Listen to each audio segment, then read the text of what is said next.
Imaginez si ce lanceur n'existait pas, la Station spatiale internationale que nous connaissons n'existerait pas. Pendant 60 ans, les humains ont volé dans l'espace en utilisant ce design de lanceur, qui n'a pas beaucoup changé depuis la guerre froide. C'est une ingénierie incroyable réalisée par un homme qui a d'abord échoué dans la construction d'un missile nucléaire, mais qui a ensuite créé une fusée qui orbite autour de la Terre. Voilà l'histoire de la fusée Soyouz russe. L'évolution de la fusée Soyouz. La fusée Soyouz trouve ses origines au milieu des années 1950 et à la course aux armements nucléaires de l'ère de la guerre froide. L'Union soviétique avait un avantage terrifiant sur les États-Unis, ayant développé le premier missile balistique intercontinental au monde, le R-7. À la manière typiquement soviétique, les têtes nucléaires de la nation étaient excessivement grandes et lourdes, pesant plus de 3000 kg. En conséquence, elles nécessitaient un système de fusées tout aussi robuste pour les transporter à travers l'océan pour semer le chaos en Amérique, une tâche loin d'être facile. Pourtant, il y avait un homme prêt à relever le défi. Sergueï Korolev, l'un des pères fondateurs du vol spatial habité et le cerveau derrière les triomphes constants du programme spatial soviétique sur les Américains jusqu'à sa mort prématurée en 1966. Korolev avait besoin d'un design qui maximiserait la puissance et l'efficacité sur le trajet le plus long pour atteindre les États-Unis. Pour cela, le R-7 utilisait un processus appelé étage de fusée. Alors que le concept de fusée à étages multiples remonte à la Chine du XIVe siècle, les soviétiques l'ont poussé un peu plus loin avec un étage de fusée parallèle, une théorie développée en 1947 par Mikhail Tikhonravov et mise en œuvre pour la première fois sur le R-7. Contrairement à l'étage séquentiel traditionnel, où les fusées sont empilées en série, l'étage parallèle consistait à les faire fonctionner côte à côte. Le design de Korolev comprenait 4 propulseurs d'appoint de première étape éjectables entourant le propulseur central de deuxième étage. Étant donné que l'atmosphère terrestre est la plus dense à des altitudes plus basses et s'amincit à des altitudes plus élevées, une poussée maximale n'était nécessaire que pour la première partie du voyage. Une fois cela accompli, les moteurs des propulseurs devenaient un poids mort redondant et étaient éjectés, un processus appelé étage. Contrairement à l'étage séquentiel, où le premier étage supporte le poids du deuxième étage, l'étage parallèle permettait au moteur du deuxième étage de brûler pendant toute la montée, éliminant ainsi le poids mort. Le mécanisme de déploiement du R-7 impliquait 4 propulseurs d'appoint, essentiellement des réservoirs de carburant avec des moteurs, fournissant du propulseur à tous les 5 moteurs au décollage. Une fois que les réservoirs extérieurs étaient épuisés, ils étaient éjectés, laissant un 5e réservoir de carburant au centre pour alimenter le moteur restant du deuxième étage jusqu'à ce que la vitesse désirée soit atteinte. Ce qui distinguait le R-7 était sa technique élégante de séparation des propulseurs, au lieu de tomber passivement, une explosion de gaz propulsait les propulseurs vers l'extérieur dans une manœuvre de retournement synchronisée, résultant en une formation en croix parfaite connue sous le nom de croix de Korolev. Bien que chaque propulseur semblât contenir 4 moteurs, ce n'était pas le cas. Le moteur RD-107, ainsi que son compagnon proche, le RD-108, étaient les fruits de l'ingéniosité de l'ingénieur soviétique Valentin Glouchko. Ces moteurs étaient dotés d'un seul moteur fusée avec 4 chambres de combustion et buses séparées, un design visant à équilibrer puissance et stabilité, un défi rencontré lors du travail avec de plus grandes chambres de combustion. La solution de Glouchko, adoptée dans les années 1950, s'est révélée très réussie. Le R-7 a subi sa première campagne de lancement d'essai en 1957, plaçant avec succès une charge utile dans l'espace. Cependant, son efficacité pour ramener en toute sécurité la fausse ogive était limitée, une caractéristique essentielle pour une arme de destruction massive. De plus, la préparation complexe requise pour le lancement signifiait qu'il fallait entre 8 et 12 heures pour que la fusée soit en vol, un retard significatif en cas de crise nucléaire réelle. Malgré ces lacunes en tant que machine de guerre, les dirigeants soviétiques ont rapidement reconnu le potentiel du R-7 en tant que vaisseau spatial. L'ère Spoutnik, exploration orbitale pionnière. La première fusée orbitale réussie de l'histoire humaine était désignée sous le nom de Spoutnik en Union soviétique. Malgré les idées reçues, Spoutnik, en russe signifie simplement « satellite », englobant à la fois les corps orbitaux artificiels et naturels, y compris la Lune d'une planète. La fusée Sputnik, essentiellement un missile R-7 avec une coiffe de charge utile à la place d'une ogive nucléaire, abritait une sphère métallique polie avec 4 antennes radio. Le 4 octobre 1957, Sputnik 1 a atteint une orbite terrestre basse, marquant le début de la course à l'espace. Alors que les Américains se dépêchaient de rattraper leur retard, les Soviétiques maintenaient un rythme rapide.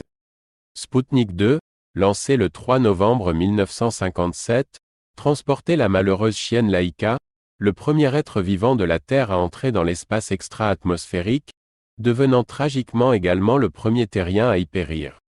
Sputnik 3, lancé en mai 1958, a déployé l'objet D' en orbite, atteignant des altitudes de 1863,62 km au-dessus de la surface. Suite à cela, le Sputnik R-7 a subi des améliorations, notamment une troisième étape équipée d'un moteur plus petit, permettant des missions vers la Lune. Luna 1, lancé le 2 janvier 1959, visait à être le premier impact lunaire, mais a raté. Néanmoins, elle est devenue le premier objet fabriqué par l'homme à s'aventurer au-delà de l'orbite terrestre. Plus tard en 1959, Luna 2 a réalisé le premier impact lunaire intentionnel, suivi de Luna 3, qui a capturé la première photographie de la face cachée de la Lune. L'étape historique du programme Vostok. Sergueï Korolev et son équipe avaient sans aucun doute atteint des jalons remarquables au cours de leurs 2 premières années d'exploration spatiale grâce à l'amélioration continue de la conception de la fusée R-7. Cependant, ce n'était que le début. En 1960, le commencement du programme Vostok marqua l'effort sincère de l'Union soviétique pour envoyer un être humain dans l'espace. La fusée Vostok, utilisant le même propulseur R-7 mais avec un troisième étage prolongé pour une capacité de carburant accrue et un moteur plus puissant capable de transporter des charges utiles allant jusqu'à 4 tonnes métriques, représentait une avancée significative. La charge utile principale était une capsule de équipage compacte, dont la conception était inspirée du satellite espion Zénith.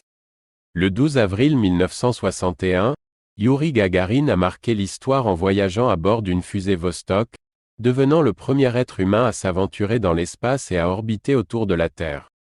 Il est important de souligner la vitesse remarquable à laquelle Korolev et son équipe ont fait progresser le programme de fusée soviétique à la fin des années 1960. Ils avaient déjà développé une version interplanétaire de la fusée R-7, nommée Molniya, signifiant éclair.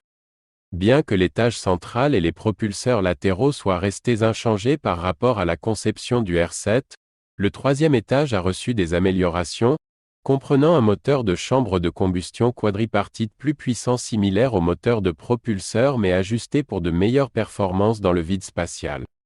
De plus, un nouveau quatrième étage a été ajouté au R-7, équipé d'un moteur de fusée à cycle fermé capable de redémarrage dans l'espace. Cette avancée a permis aux charges utiles d'atteindre les orbites de transfert vers Mars ou Vénus. Entre 1960 et 1965, les fusées Molniya ont lancé plusieurs sondes et atterrisseurs vers Mars, Vénus et la Lune. Bien qu'aucun n'ait pleinement atteint ses objectifs, ils ont recueilli des données précieuses. Notamment, Venera 3 est devenu le premier objet fabriqué par l'homme à atteindre Vénus mais a perdu le contact avec la Terre avant l'impact. L'héritage du programme de fusée Soyouz. En 1966, un moment significatif s'est déroulé pour le programme spatial soviétique. Cette année a marqué le lancement du programme de fusée Soyouz, aux côtés du décès malheureux de Sergueï Korolev. Le vaisseau spatial Soyouz, conçu pour l'exploration spatiale avancée de l'Union soviétique, présentait des capacités et une taille améliorée par rapport aux capsules précédentes. Composé de 3 segments principaux, un module orbital avec port d'amarrage, un module de rentrée aérodynamique et un module de service abritant les systèmes de puissance et de propulsion, le Soyouz permettait des missions prolongées en orbite terrestre basse, l'amarrage de vaisseaux spatiaux, et même des survols lunaires, bien que cela ait seulement été conceptualisé, sans être tenté. En utilisant la configuration familière du propulseur R-7 des missions précédentes, le Soyouz a subi des essais initiaux, rencontrant plusieurs revers, notamment des vols d'essais non habités ratés et des accidents tragiques lors de lancements habités. Malgré ces défis, les Soviétiques ont poursuivi avec des missions habitées, aboutissant notamment à la malheureuse disparition de Vladimir Komarov en raison de dysfonctionnements techniques. Cette époque a marqué un tournant pour les efforts spatiaux soviétiques. Bien qu'ils aient initialement pris de l'avance avec la conception du R-7, ils ont été confrontés à une concurrence croissante des programmes américains Gemini et Apollo. Néanmoins, les Soviétiques ont persisté, affinant le Soyouz en un moyen fiable de transporter des équipages en orbite terrestre basse. En 1973, la variante Soyouz U, dotée d'une puissance de moteur accrue, est devenue un travailleur acharné de confiance, servant pendant plus de 4 décennies jusqu'à sa retraite en 2017. Pendant ces années de production les plus florissantes, l'Union soviétique a utilisé des fusées Soyouz pour développer diverses stations spatiales, y compris l'emblématique Mir, contribuant ainsi à la Station spatiale internationale. Le Soyouz est resté essentiel en tant que principal moyen de transport d'équipage vers la ISS, conservant son statut de véhicule spatial le plus utilisé de l'histoire avec plus de 1900 lancements. Malgré des améliorations incrémentielles, la variante Soyouz 2 conserve largement la conception originale du R-7, démontrant l'expertise durable de la Russie en matière de vol spatial. Cependant, ces dernières années ont vu des relations tendues entre la Russie et les nations occidentales, marquant un départ de la coopération de longue date qui caractérisait les missions Soyouz. Merci de votre attention.